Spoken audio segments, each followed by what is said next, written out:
Bueno, Andoni, 11 bat alderdi politiko utzi egin duzu, zen izan da erabaki honen arrazoi nagusienetariko bat edo?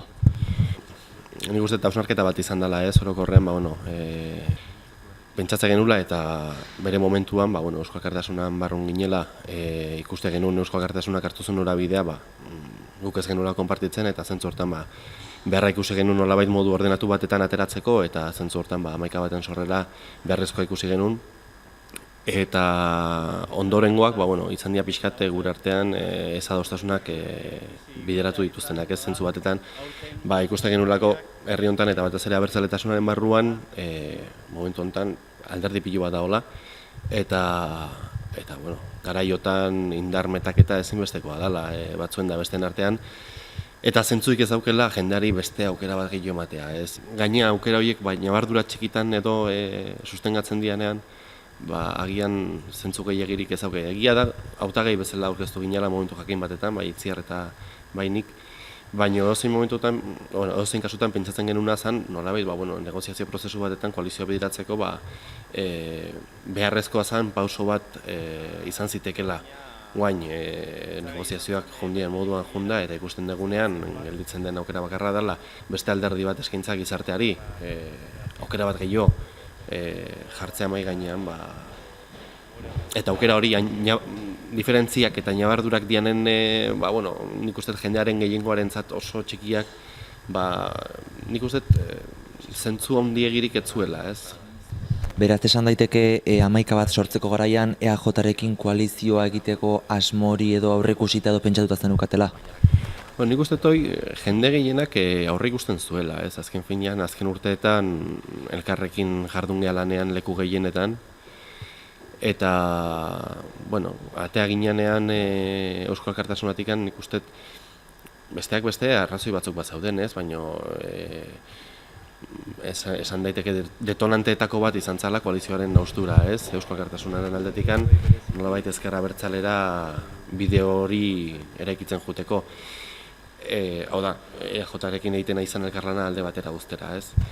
Orduan, hausturaren motiboetako bat hori izan baldin bazan nik uste, bertatik atera ginean jende askok pentsatzezakela, hortikan aurrera elkarlan hori edo hortan sakontzeko izango zala. Eta batek baino gehiago eta tartean nik pentsatzen genuela, hori modu natural batean emango zen gauza bat izango zala, hau da, EAJarekin kolaborazioan edo elkarlanean jardutea. Orduan, gero hor negoziazioak egon dira, ni ez nahi sartuko negoziazioak baloratzen, baina nik uste jende askorentzat, ezakit dezepzionantea edo, baina behintzat jendeak espero zezakela beste aukera bat aurkeztu beharrean nolabait konponduko ginela, ez? Eta hori ez da hilatu.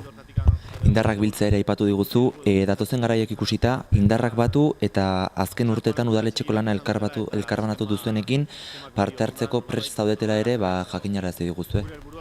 Nire kasuan behintzat argi ikusten dut garai berriak datozela esan duten bezala eta ziurrenikan desagertu egingo dela, baina oraindik konfiantzak eta berregiteko denbora beharko da eta hortaz nik deslogo ez den nire burua guaingoz batasunaren edo sorturen inguruan egon daitezkenekin elkarbanatzen ikusten, ez? Urte asko izan dialako, enfrentamendu asko egon dalako, ezin ikusi asko ere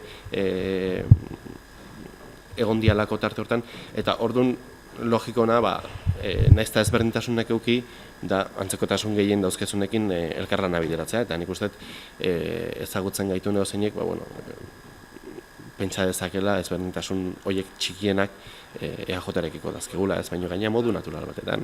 Momentuz beraz politika alde batera uzteko asmoa duzu, etorkizunari begira, berriz ere politikan parte hartzeko politikan hasteko asmorik badaukezu? 17 urtetatik egon naiz, 8 urte egin ditut udaletxean, azkenengo 4 urte hauek nahiko zailak izan dira, eta arte hortan gaina betiko nire alderdia izan zen hortan zatiketa eman zalako eta zatiketa bat ezalako inoiz gustagarria. Eta faktore horiek eta personalak batuta nik uste guaingoz bintzat politika usteko momentua dela, ez? Ez dut esaten betiako izango da esan duten bezala gustatzen zaitelako eta sentitzen dutelako eta modu batean edo bestean politika jarrituko detelako, baina nik uste politikan jarduteko ezinbesteko baldintza dela konbentzimendua eta ilusioa. Eta momentu honetan, neon bezala ilusioa ez nuen beharraina sentitzen, eta konbentzimendua ez da ere.